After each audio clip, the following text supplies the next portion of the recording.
I'm Huon Hooke, and this is The Real Review. The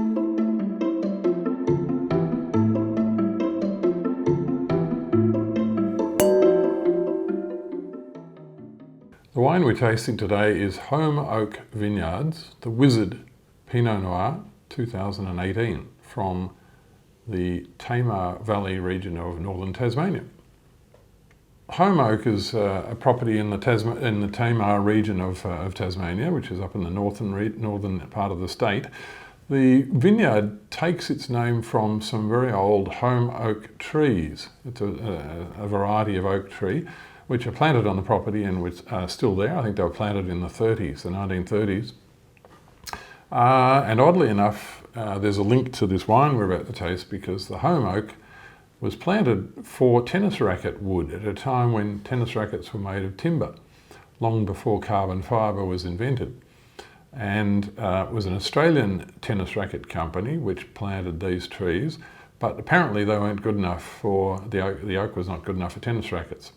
But there was a famous tennis racket at the time which was made of Holm oak, and it was called the Wizard. So that's where this wine gets its name from. And just as a bit of a backstory, the Wizard was a racket that was used by an Australian player called Jack Crawford, who won Wimbledon with it in 1933. But interestingly, even though the property didn't produce very good tennis racket oak, it produces very good grapes, and that's why today it's a vineyard. And tennis rackets are no longer timber.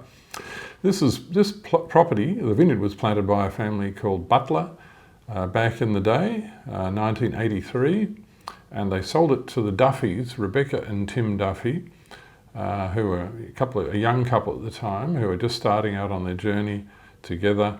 And Rebecca is a winemaker who'd worked previously for various mainland Australian wineries and also in California before moving to Tasmania. Tim is actually the vineyard man. He's a third generation vineyard guy who was born and raised in the Sunraysia, so it's a big vineyard area on the Murray River. So the approach to making this wine was minimal intervention. They wanted to express the vineyard as much as possible, which is very much a common cry that you hear from winemakers these days. They want to try and express the uniqueness of their vineyard in their wine. So they try to keep their hands off it as much as possible and let the grapes just do their thing.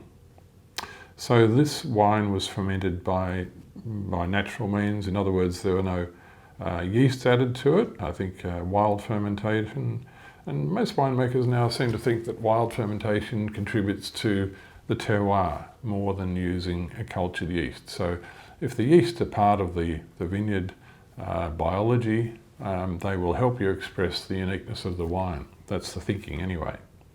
So this wine is their top wine at Holm Oak. They produce several Pinot Noirs. This is a $65 wine according to my notes, and I think it's a really, really smart wine indeed.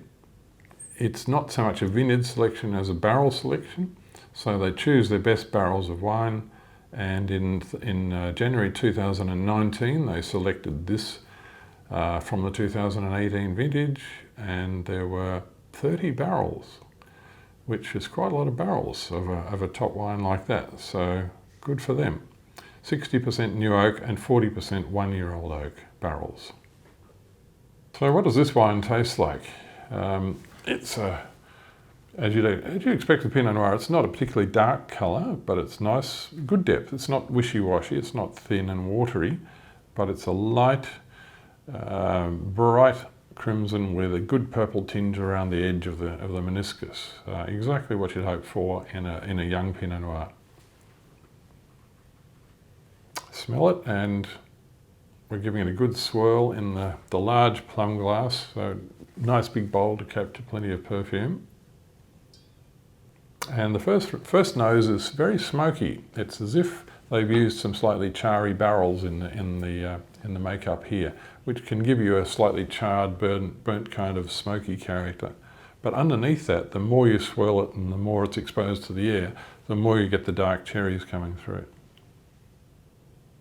And there's a touch of spiciness there too. That's just classic Pinot Noir and really, really clean, fresh, vibrant, attractive wine. A wine that you just want to drink.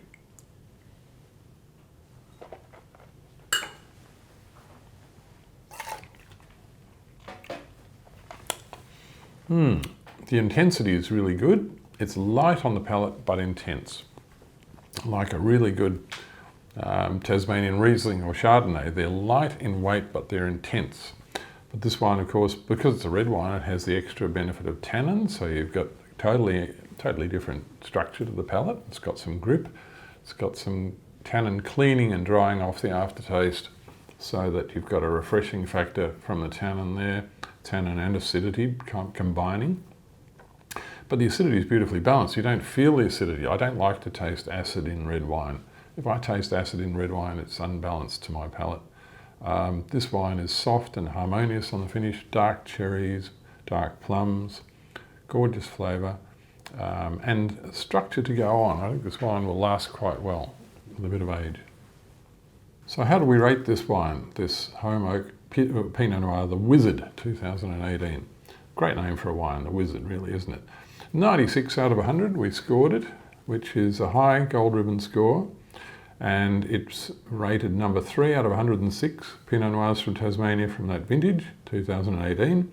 Number 3 out of 106, that's a top rank rating, and that's a significant achievement with that many wines in the population. And 2018 was a really good Pinot Noir year in Tasmania as well. We've suggested drinking it from now until 2030, so another 9 years. I think that's a conservative estimate. 15, no problem. I wouldn't have any problem with that. It's an excellent wine, and at $65, I think it's right on the money.